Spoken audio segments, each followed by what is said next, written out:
आपण पाहाल 4 तारखेला निकाल आला. या 4 तारखेला निकाल आल्याच्या नंतर आमचा पक्ष राष्ट्रवादी काँग्रेस पक्ष सन्माननीय शरद पवार साहेबांच्या नेतृत्वामध्ये या ठिकाणी आम्हाला नव्याने चिन्ह भेटलं तुतारी.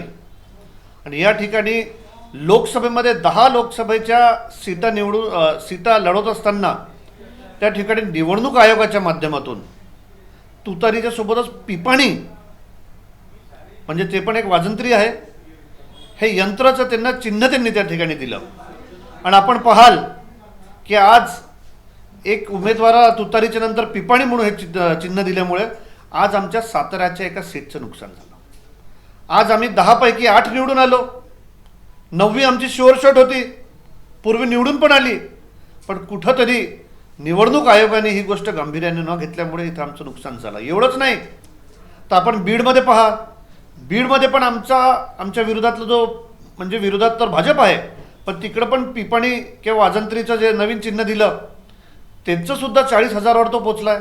ओएसिस फर्टिलिटीच्या तज्ज्ञांनी IVF उपचार पद्धतीद्वारे 1 लाखांहून अधिक जोडप्यांना मातृत्व प्राप्तीचा आनंद दिला आहे.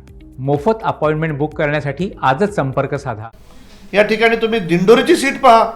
दिंडोरीमध्ये तर माझ्या मताप्रमाणे 1,00,000 मताच्या जवळपास त्या उमेदवाराला भेटले. हे 1,00,000 मतं आमचेच होते. आणि या पद्धतीचा विचार निवडणूक आयोगाने घेतला पाहिजे होता आणि गांभीर्याने त्यांनी काम करायला पाहिजे होतं. असं असेल तर तुम्ही कमळाचं जाऊ द्या, या ठिकाणी आम्हाला गुलाबाचं फुलचं चिन्ह द्या, सूर्यफूल द्या, दुसरं कुठं फुल द्या आणि मग मैदानात उतरा. कुठंतरी निवडणूक आयोगाने लाचारगी बाळगली नाही पाहिजे आणि या ठिकाणी फेअर आणि फ्री इलेक्शन घेतलं पाहिजे असं मला वाटतं.